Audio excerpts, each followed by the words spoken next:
제가 사실 지금 말씀드리려는 내용을 동영상에다 올릴까 말까 아주 고민을 많이 했습니다. 며칠 동안.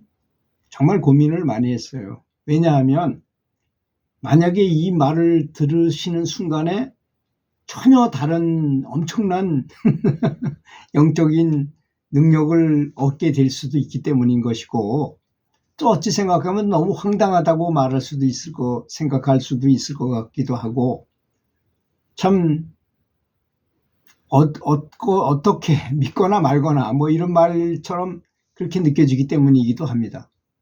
하여튼 이왕 말을 시작했으니까 한번 말씀드려보도록 하겠습니다. 제가 여러 번 얘기했지만 이 척추를 따라서 사람은 에너지 센터가 7군데가, 대표적인 에너지 센터가 7군데가 있다고 했어요. 물론 손끝에 아무 이거는 에너지 센터는 아니래도 여기다 의도, 기도, 생각을 모으면 여기도 단을 만들 수 있어요, 사실은.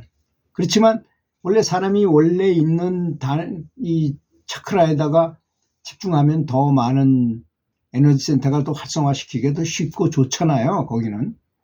그런 곳이, 그래서 7군데나 있지만 가장 높은 상위 차크라에다가 의식을 집중하는 것이 가장 높은 경지로 갈 수 있다. 그래서 사람이 죽으면요, 이 말을 만져봐서 뜨끈뜨끈한 사람은 극락간 것이고, 또 아래를 만져 뜨끈뜨끈한, 무릎이 뜨끈뜨끈하다거나 아래가 뜨뜻한 사람들은 다 다른 곳으로 간 거예요. 좋지 않은 세상으로 간 거라고 볼 수 있어요. 그렇게 빠져나가는 곳, 영체가 나중에 빠져나가는 것이 굉장히 중요하기 때문에 그렇습니다. 그러니까 어디다가 의식을 집중해 가지고 연부를 하는가 하는 것은 굉장히 중요하다는 것입니다.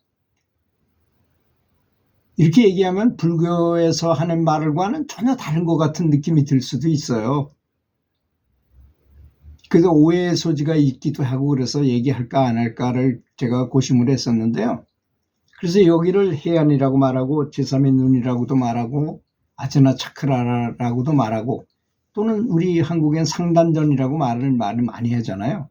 백회는 물론 받아들이고 나가고 통영하는 곳이기 때문에 거기다가는 의식을 집중하는 그 에너지를 모으는 곳은 아닙니다. 그러니까 가장 높은 차크라가 바로 이 제3의 눈이 있는 곳이라고 볼 수 있어요. 그래서 백호광명이라는 말씀을 쓰시고, 부처님께서도 법륜을 굴리면서 뭐 이런 말씀이 많이 나오잖아요. 그 법륜이 뭐냐? 빛의 여기에 활성화되면 엄청나게 커지면서 빛의 바퀴처럼 보여요. 이렇게 돌아가는 바퀴처럼 보이기 때문에. 그래서 그런 말씀을 쓰신 겁니다. 그래서 여기에다가 의식을 집중하고 부처님을 계속 부르게 된다면 에너지가 뭐예요? 빛이 뭐예요? 빛과 에너지는 다 똑같은 말입니다, 사실은. 기가 많이 모여서, 근데 어떤 사람은, 영안이 열리지 않는 사람은 그 에너지체로 어떤 힘으로만 느끼고, 영안이 열린 사람이 보면 빛이 환해지거나 빛이 많이 모였다는 걸 느끼게 되고 그런 거예요. 그걸 차이인 것이 마찬가지예요. 보이든 안 보이든. 저는 권장하기를 후자를 더 권해요. 왜냐하면 보는 것에 대한 부작용이 너무나 많기 때문입니다. 이렇게 말하면 저 사람이 뭐 이상하게 어떤 소리, 무슨 말을 하는지 잘 이해가 안 가는 분도 있을 것 같아요. 이 연부를 얼마 안 해가지고 뭔가 보여요. 그런 분들을 보면 욕심을 많이 가지고 유명 기도토를 많이 돌아다니신 분들이요. 그러다 보면 빙의가 되기도 해요. 실제로 그런 욕심을 가지면 욕심에 해당하는 마구니가 나타나기 때문인 것입니다. 그런 예는 제가 많이 말씀드렸으니 생략하기로 하고, 하여튼 여기다 이 에너지가 모이는데, 에너지가 모이는 것만 느끼고 볼 수가 없는 사람은 에너지를 계속 모으면 되잖아요. 그러면 이렇게 말하는 것은 뭐 그냥 그저 그러려니 이렇게 말씀드릴 것입니다. 그런데 그 다음 말이 너무나 충격적인 말이 있습니다. 여러분, 우주 전체에서 가장 강력한 게 있다면 뭘까요? 가장 강력한 물질이 있다면 뭘까요? 그게 바로 핵반응추입니다. 핵반응추. 아주 조그만 거 하나 있더라도 무지무지하게 강력한 것입니다. 여기에 핵반응추를 건립할 수 있다는 것입니다. 핵반응추처럼 강력한 진동을 하게 된다는, 여러분 핵 반응추라는 게 얼마나 강력한가요? 그죠? 그러니까 뭐 옛날 선사들이나 어떤 경로를 통해서라도 깨달음을 얻은 분들을 보면 우주가 내려앉는다, 뭐 하늘이 무너진다, 뭐 이런 표현을 쓰신 것입니다. 그렇기 때문에, 그래서 깨달으면 그런 것이 오기 때문에 그런 것입니다. 그리고 그 핵반응추 같은 것이 아직 여물지 않았다 하더라도 가끔은 몸이 들썩들썩거릴 정도로 움츠거리거나 몸이 떨리거나 몸이 막 붕붕 뜨기도 해요, 진짜로. 그러니까 산매에 들어갈 가능성도 아주 높죠. 그런 분들은 몸이 없어져 버려요. 정신은 있어요. 막 내 몸을 꼬집어본 몸이 없어져 버려서 이런 현상이 일어나기도 합니다. 이게 다 에너지 센터에 에너지가 많이 모이게 되면 일어나는 현상인 것입니다.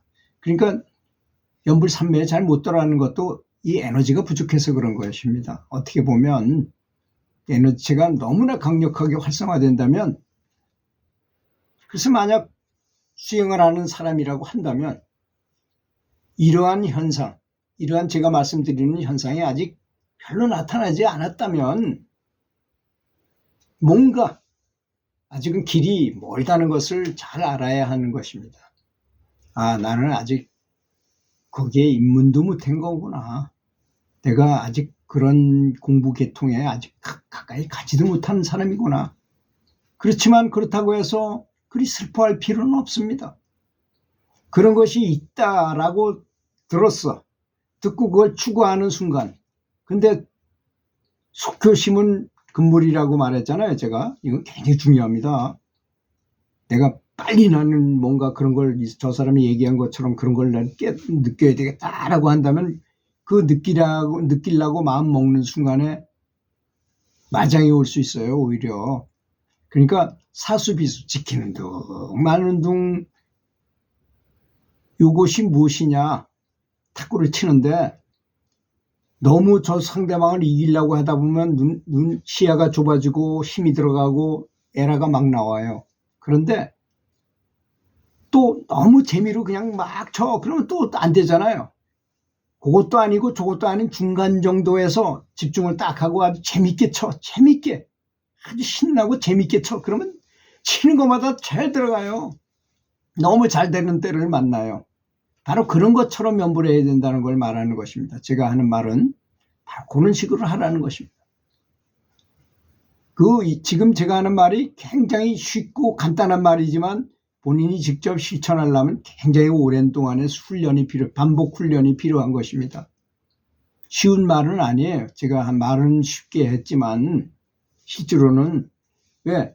그래서 그렇게 슬퍼하지 말라는 것입니다. 저는 진리를 추구하면은 시간과 공간이 따로 없는 시공을 초월한 상태잖아요. 우리가 하려는 공부는 우리가 극락왕생을 한다거나 성불을 한다거나 이건 다 시공을 초월한 상태에서 일어나는 일인 것입니다.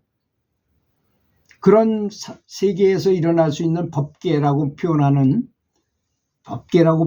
그런 곳에서 일어나는 우리 생각도 그 에고의 마음이 떠나서 거기에 있는 것이기 때문에 그런 것입니다.